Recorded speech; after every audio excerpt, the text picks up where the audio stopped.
한계도 조금 있지 않을까요? 경우에 따라서 시술하면서 자세히 보고 고민하는 부분은 꼬리뼈에 보면 구멍이 있어요. 네. 이 구멍이 사람마다 크기가 다 다르고 모양이 다릅니다. 그래서 3D CT를 꼭 찍어서 CT로 확인해야 됩니다. 네, CT로 들어가야 될 자리, 이 자리가 충분히 넓은지, 어떤 분들은 아예 없어진 분들도 있어요. 그런 분들은 시술이 안 되거든요. 그걸 판단하지 않고 들어가면 이 카테터가 들어가지를 못해요. 들어가지를 못하기 때문에 제대로 시술을 못하는 거죠. 실패를 할 수가 있어요. 그래서 한계점은 꼬리뼈의 구멍이 없는 분들은 이 시술을 받을 수가 없는 겁니다. 그래서 제가 꼭 수술 전에 확인을 해가지고 가능한지 아닌지를 먼저 판단을 합니다. 꼬리뼈로 들어가는 그 구멍이 네. 나이랑 상관이 있나요? 나이랑은 관계없습니다. 관계없나요? 예, 태어날 때부터 생긴 거기 때문에 네. 나이가 들었다고 해서 막히고 더 막히고 그렇지는 조금 않습니다. 이쪽 부위는 크게 운동성이 없기 때문에 네. 퇴행성 변화가 와도 뭐 골격이 많이 자란다든지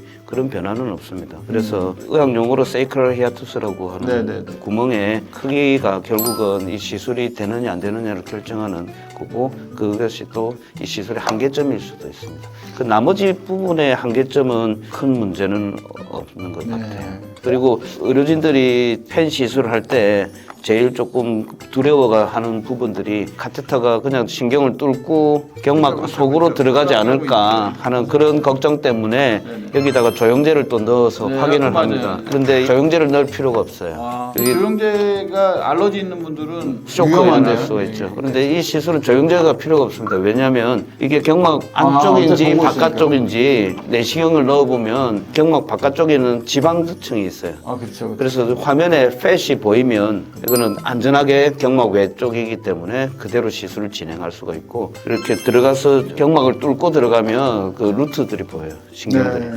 그러면 여긴 뚫려서 안 되는구나 해서 이 내시경 화면으로 바로 판단할 수 있기 때문에 조영제를 쓸 필요가 없이 확인이 가능합니다. 굉장히 해상도가 좋은가 보네요. 해상도가 처음에는 조금 좋지는 않았는데 요즘 나오는 장비들은 해상도가 상당히 좋아서 구체적인 신경 가지까지 다 확인이 되고 해상도 상당히 좋아졌습니다.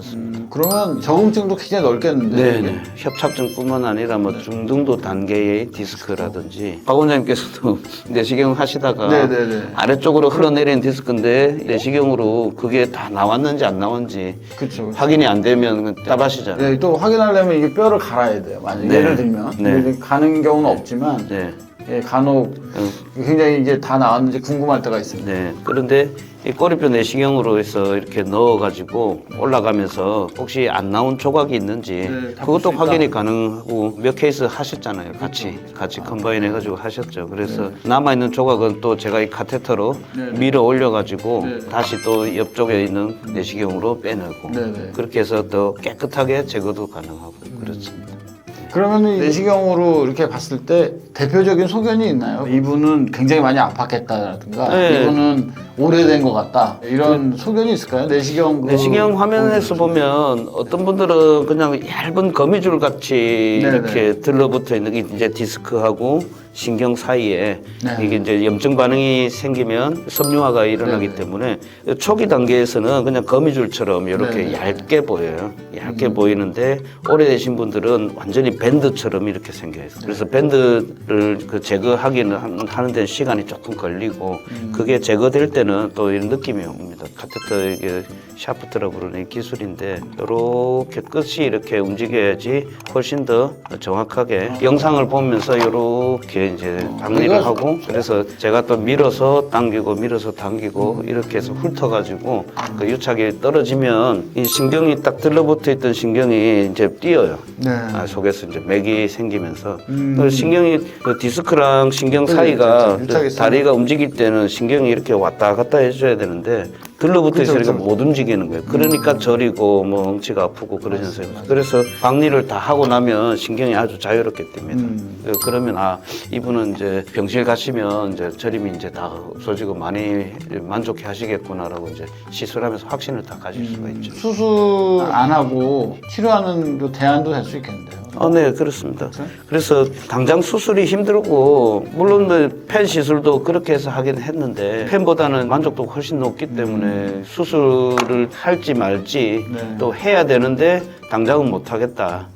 그런 뭐 개인적인 사정도 있고 직장 문제도 있을 거고 뭐 가족 같은 뭐 일정도 있을 거고 그래서 그런 분들은 이 시술을 받으시고 경우에 따라서는 시술을 받고 나면은 디스크 크기가 오히려 줄어드는 경우가 많아요. 예, 맞습니다. 예, 보셨죠? 네, 봤습니다. 예. 저도 이게 이제 신기했는데. 들러붙어 있던 게 염증 제거하고 나니까 디스크 크기가 네, 네, 시간 네. 지나면서 저절로 줄어요. 이게 보통 뭘 원래 좀 탈수가 일어나면 네, 네. 사이즈가 줄긴 하지만 시술하고 며칠 사이에 그렇게 줄어드는 모습들을 보면 아마 절개 수술이든 다른 수술의 대안으로서도 낫지 않을까. 그리고 아무래도 자기 몸을 최대한 보존한 상태에서 네. 치료를 하는 거니까 무작정 통증을 약이랑 뭐 주사 치료나 이런 걸로 억지로 견디기보다는 차라리 이렇게 시술을 간단하게 받으시고 편안하게 좀 일상생활 하시는 게 네. 좀 나을 것 같아요. 그래서 전방전이증 있고 약간 올라간 분들도 네.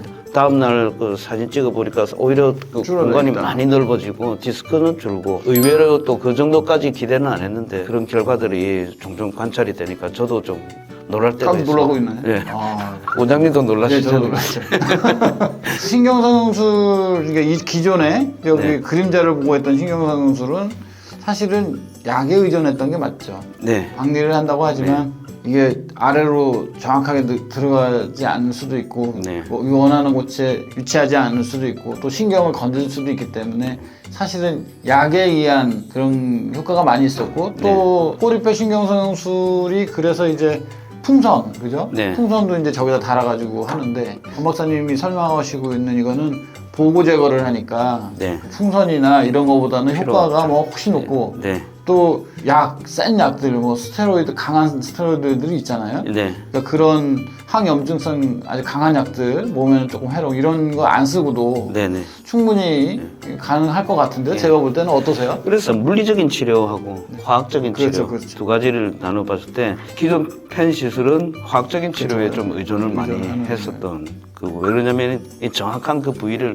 확인을 할 수가 없기 때문에 MRI하고 실제 몸하고 그다음에 C암 영상에서 부위랑은 조금 오차가 있지 않습니까? 방사선이기 때문에 그래서 나는 여기에 정확하게 갔구나 생각했는데 실제 위치는 더 다른 부위에서 약을 넣고 이렇게 하는 경우 오차가 생기기 때문에 그래서 이게 물리적인 거를 하려고 여기다 풍선을 달았던 거죠. 네. 사실은. 네. 그죠? 네. 그래서 지금도 그래서- 풍선 신경성형술이 있는 거고 네네. 물리적인 걸 좀 도움을 주려고 했던 것 같은데 제가 보니까 지금 말씀하시는 이 방법은 풍선보다도 훨씬 더 차원이 다른 네. 눈으로 그런, 보고 그죠? 하는 예, 눈으로 보니까 네. 본 것만 믿어라 뭐 이런 네. 얘기도 있잖아요. 그죠? 네. 그죠? 확실히 좋을 것 같은 생각이 듭니다. 의사의 확신도 중요한 것 같아요. 그렇죠, 그렇죠. 애매하고 그러면은 이게 멈춰야 되나 어디까지 더 해야 될지 그럴 때가 많지 않습니까? 그렇죠. 그런데 이게 하다가 이게 하는 게 맞는가 네. 두려워지면 완수를 못 하는 거랑 비슷한 것처럼 네. 이게 눈으로 보니까 좀 더 확신이 생기면은 확실하게 해결할 수 있다. 그 점이 제일 장점인 것 같아요. 장점인 것 같고 어쨌든 환자들이 너무 좋아하시니까 네. 그 이전에 펜 했을 때 컴플레인이 꽤 있었거든요. 네. 그런데 요즘 꼬리뼈 내시경 하고 나서부터는 그런 컴플레인들이 아니, 거의 없는 것 권 같아요. 박사님 얼굴도 피셨어요. 요즘. 네. 그 환자들이 좋아지니까 더 그런 네. 것 같은데요. 그죠? 제가 인기가 조금 네, 인기가 올라가는 지금 것 같아요. 많이 네, 얼굴도 피셨고 아주 요즘 아주 좋아지셨더라고요. 그 이거라 그러면 어떻게 하지? 이거를 EN이라고 네, 하고 네. 유착 박리술, 꼬리뼈로 내시경 보면서 유착 박리. 눈으로 직접 네. 유착을 박리하는 효과가 극대화시킨 건데 이거를 선두주자 아니십니까? 지금 우리나라에 글쎄. 그렇게 알고 있는데 그- 아닌가요? 근데 뭐 이런 시술들 가지고 논문 쓰거나 이런 분은 별로 없는데 어떻게 앞으로 계획은 어떠십니까? 앞으로 여러 군데에서 좀 많이 했었으면 좋겠어요. 10년 전에는 이제 SELD라고 해서 레이저로 사용해서 이 디스크를 직접 레이저로 태우기도 네네네. 했었거든요.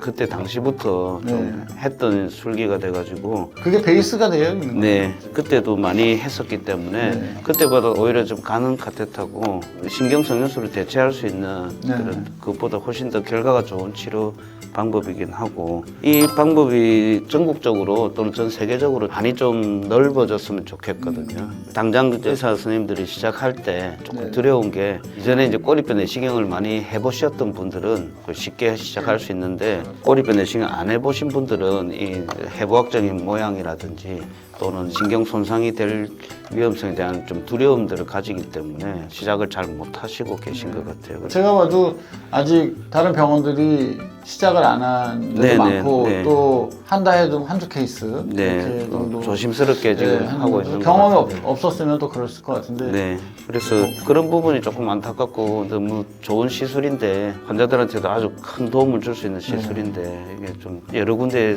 해야 되지 않을까 앞으로 그렇게 생각이 듭니다. 물론 이제 이전에 이제 이렇게 좀 경험이 좀 있긴 해야 하지만 누구나 처음은 있는 거거든요. 그렇죠. 네, 그래서 여러 이제 의사 선생님들이 이걸 다시 시도를 그러니까 마취과 의사 선생님 있는 네, 그런 네. 준비된 그 병원에서부터 그렇게 이제 시도를 해가지고 하시면은 좋은 결과가 있지 않을까 싶고 지금 10년 전부터 이렇게 SLD라고 이제 레이저 쓰던 그 네, 네. 방법들이 있었는데 그 외에도 또 여러 병원에서 조금씩 선생님들이 또 이 시술을 하고 있었어요. 하고 있었는데 요즘 들어서 이제 조금씩 이제 조금 더 늘어나고 있는 그런 상황이거든요. 저 같은 경우도 최근 들어서 조금 집중을 해가지고 이 시술을 많은 분들한테 하고 있는데 개수는 뭐 큰 의미는 없을 것 같아요. 뭐 전국에서 얼마만큼 네, 네. 많이 하느냐 그런 것보다도 저는 안전하게 지금까지는 큰 문제 없이 안전하게 잘 됐고 환자분들이 만족도가 너무 좋기 때문에 저는 뭐 그 점에 더 만족합니다.